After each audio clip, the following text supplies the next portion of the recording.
You outlined AEMO's structure. Is it a public or private company? It's a private company, limited by guarantee, with ownership split 60% by the governments of Australia and 40% with industry members. Thank you. And you operate on a budget of just over $500 million per annum? Yeah, this year the total budget for AEMO will be just over $700 million. It's outlined in our corporate plan and through our budget and fees. And that money is recovered from energy users? AEMO is a not-for-profit organisation that performs a range of different functions. The majority of our costs is recovered from energy users through the form of fees which market participants pay on consumers' behalf and then pass through. We do perform a range of functions that are fee-for-service based, either to industry, for example, the connections process is a fee-for-service, or to governments who sometimes ask for some advice and pay directly. Terrific. And on your market and system operational, I rarely, if ever, have heard any criticism. So, this inquiry, I don't think we'll look at much of that aspect of your work. I think where some of the bigger questions come in is around planning, and particularly around the ISP, especially because over its current life, or within the 2024 ISP, you're projecting expenditure of $122 billion that's going to be needed in improvements in the energy system. Given both the quantum of your budget and the forward-looking quantum of investment that's going to be required, do you not think that that a private company should have greater oversight? One of the criticisms we often hear is you're accountable to so many, you're accountable to none. Obviously, we have the AER appear before Senate estimates, which is one of, if not Australia's greatest accountability measure. Do you not think that there's scope to change AEMO's structure such that it was a statutory authority and therefore had some greater accountability to the people of Australia? Well, thank you for the question, Chair. And thank you for acknowledging that AEMO, one, our operational role is critical, and two, that there is a lot of interest in the planning function. As I said at the outset, we do strive to provide the greatest amount of transparency into that planning function we possibly can, and I'm sure we can run through just how we do that. We also get quite a lot of feedback from stakeholders that our transparency is improving. So every year we do a stakeholder engagement survey. We ask about our transparency and our performance, and that is broadly going well and improving. Mr. Westman, I should have also added there's also no criticism or very little about your transparency. You're an incredibly transparent organisation. The questions that arise are about the accountability, because while there's consultation on inputs, etc., the ISP, which I'll come to in a minute, effectively is a black box which spits out suggestions which are then modelled at lowest cost. But the drivers and the need and the choices of what improvements in the NEM are needed don't necessarily have that much accountability. There seems to be some form of we think we need this, so this will go into the ISP. Let me just answer the first question, which was about is the accountability sufficient, and then perhaps Merryn can spend a little bit of time on the ISP. I outlined the three areas in my opening statement about how AEMO is accountable under the Corporations Act, through our legislative functions and, of course, to the Ministerial Council. If governments decided that more accountability was required in different ways, then, of course, we would change it. No, I understand that. I'm just trying to tease out across the inquiry, not just today, is that amount of accountability enough? Because yes, you answer to the energy ministers, but they don't have to respond further than that. Just going to the ISP.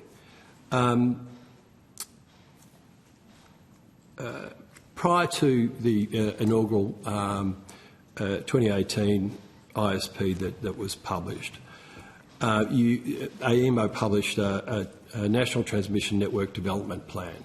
Is that correct? Yes, that's correct. And then following the events of 2016 in South Australia, the so-called System Black events, the Finkel review recommended that the development of a NEM-wide integrated grid plan to inform future investment decisions, and that AEMO should develop a list of priority projects to enable efficient development of renewable energy zones across the NEM. Fair summation of... That's what I understand the Finkel review recommendation was. At no point did Finkel recommend that AEMO or the ISP be a monopoly planner, as in the only planner in the Australian energy system. Would you agree with me on that? It was to develop an integrated, what became called the Integrated System Plan, and that is a function that was then conferred on AEMO.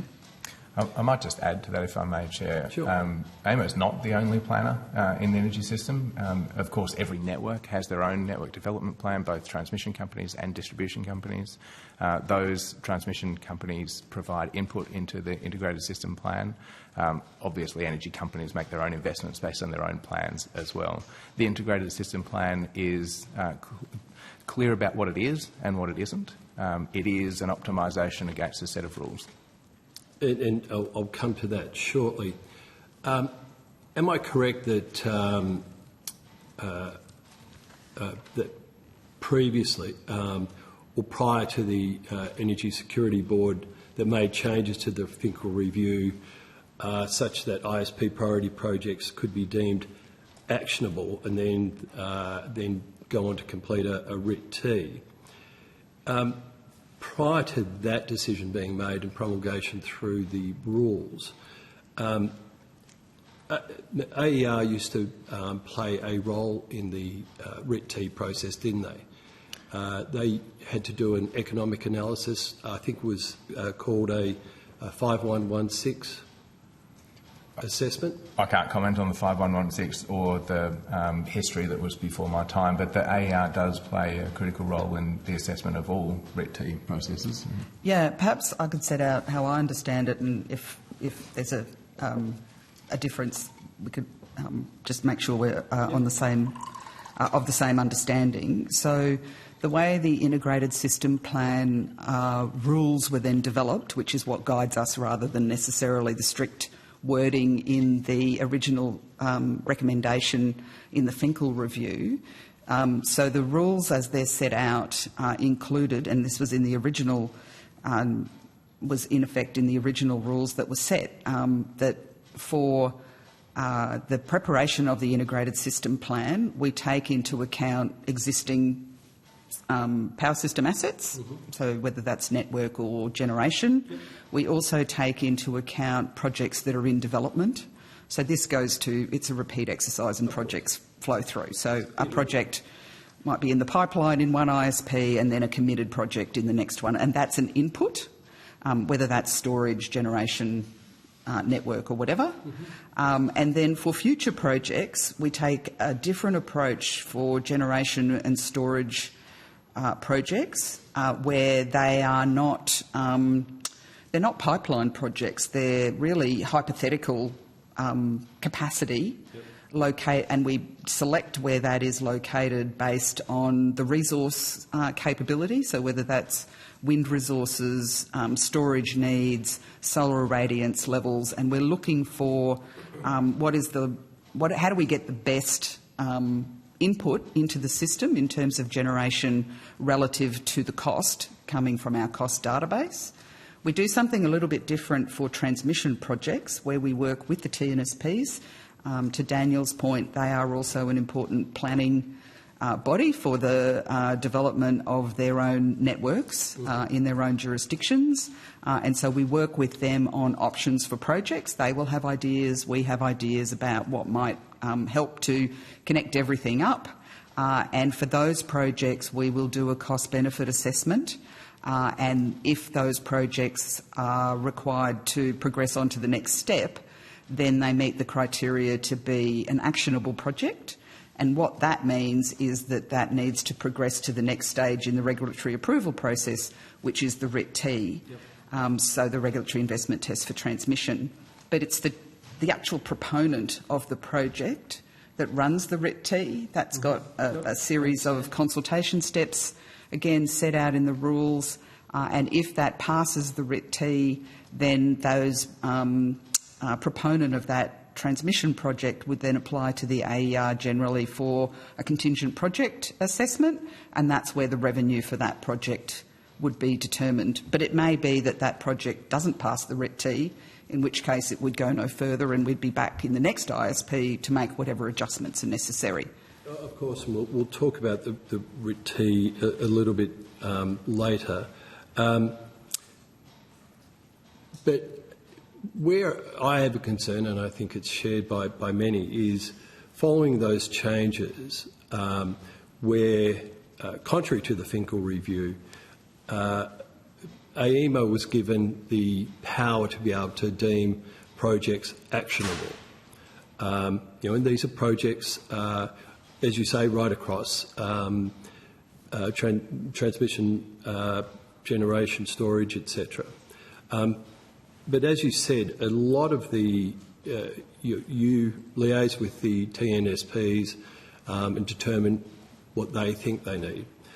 And what's been occurring, certainly over the last couple of ISPs, is some mega projects, I think is safe to say, that have had, and again I'll come to this later, have had questionable runs through the RIT-T process.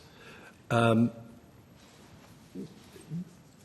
Westman, given that all those projects are putting this $122 billion burden on electricity consumers, and that the ISP is a cost-benefit analysis driven by the lowest cost options, it's not an economic test. It's not testing the productivity from an economic point of view that will contribute to the Australian economy. Is that a fair assessment of the ISP's assessment role? Well, what the integrated system plan does is optimise to develop what's called the optimum development pathway, which is the assessment of transmission projects which would support the least cost pathway through government targets to net zero by 2050. As we've outlined here, there are, of course, a number of other public policy factors that would need to be factored into policy decisions. I'll get Merrin to just outline what an actionable project is, because it's important to note that the integrated system plan doesn't approve projects. It simply identifies them as actionable projects. But I'd also just point to, Australia is going through a rapid transformation of our energy system, and we're not alone in that. When we look around the world, there are significant investments in transmission, in storage and in generation to support energy consumers to meet reliability and security on a pathway to net zero in many cases, but just to meet growing demand in others. The pathway that Australia is on is a very common one. So it's not, there are a lot of parallels that can be drawn. My point is more, the ISP has become almost like a Bible. You hear it everywhere in this parliament, other parliaments. activists of the like, say, oh no, AEMO ISP says this is the path forward, and it therefore has become effectively the only pathway forward. Yet the projects that go into the ISP aren't tested independently. You aren't brought before the Senate to test what those projects are in this sort of forum. Yet they proceed, if they get through the RIT-T process, and I recognise that is there. But the bigger question is, at what point and how are they assessed to be not just the least cost option, but the best option from an economic and productivity point of view?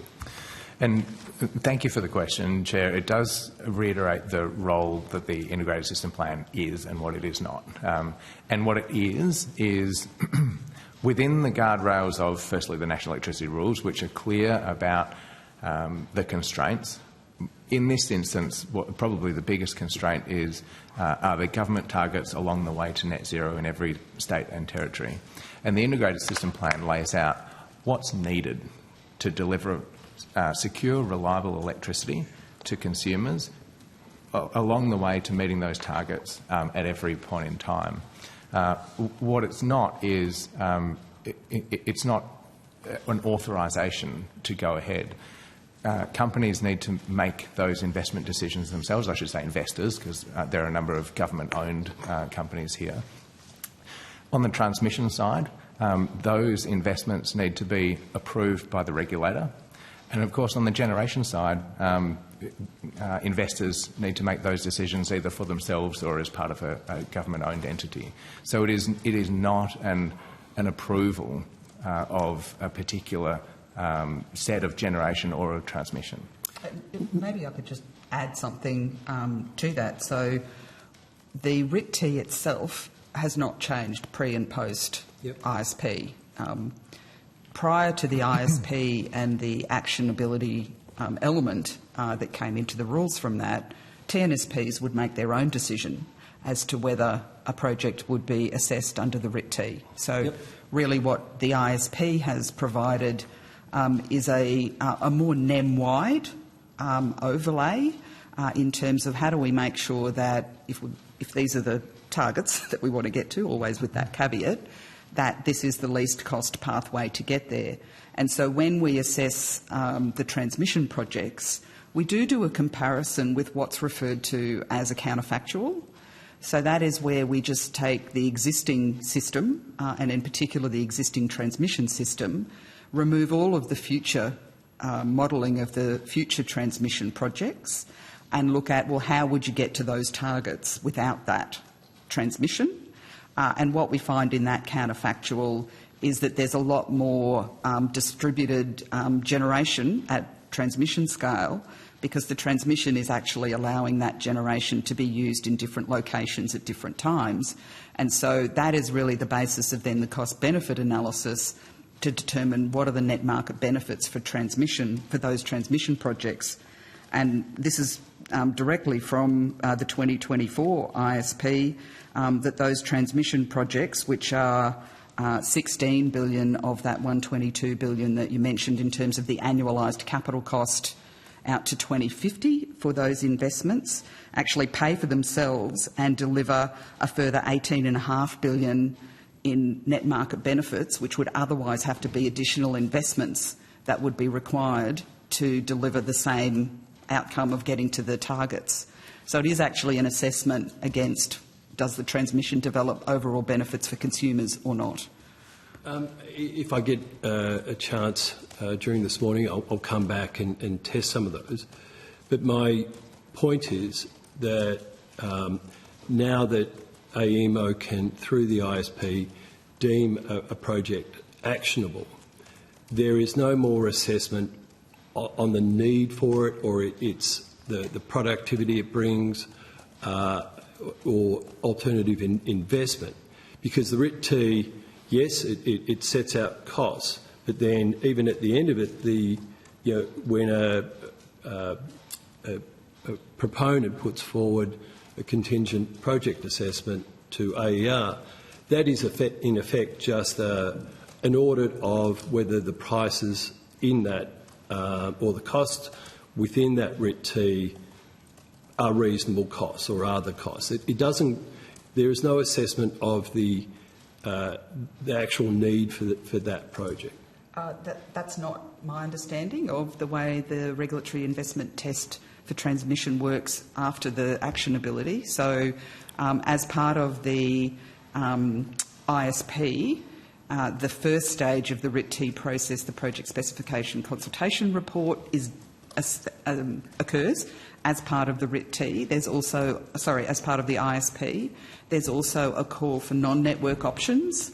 So as part of the final ISP, there's a call for non-network alternatives, which the proponent of the project then needs to take into account in their assessment in the next stage of the RIT-T. So there's every opportunity for alternatives to that project that was in the ISP to be assessed as a better overall outcome to address the need that's been identified, whether that's a non-network alternative or a different alternative to the project that was in the ISP, and that's exactly what the RIT-T process does. Rather than taking up time this morning, I'd welcome, and I'm sure the committee would join with me, if you'd like to answer that more fully on notice to this committee, that'd be most useful. It might be a question for the regulator. We'll be putting questions to them too, but just following on, if this is Ms York's evidence, and you might be best to expand on it. We can describe a description of how we understand the RIT-T will be applied by TNSPs. That would be great. The following on difficulty with the RIT-T is AEMO puts forward a project proponent says yes, we can build that, does a RIT-T, and it's AEMO that assesses the RIT-T.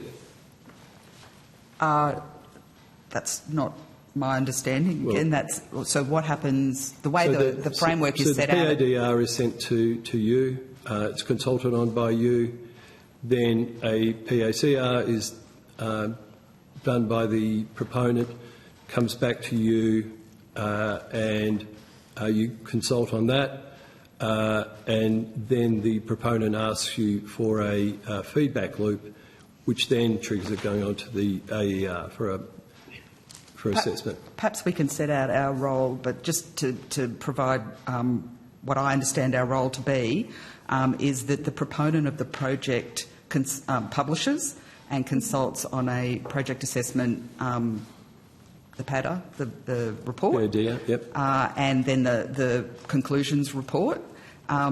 Those documents are given to AEMO to put on their website purely for visibility purposes. We do not do any assessment of the proponent's assessment until we get to the feedback loop, and that's obviously at the PACA stage, where we are required to provide a confirmation if it's still part of the whatever is the latest optimal development path in the latest integrated system plan. So these RIT-Ts can take a bit of time to work their way through. So what the regulatory framework is requiring is just that feedback loop is literally a confirmation of, is that project still part of the optimal development path or not?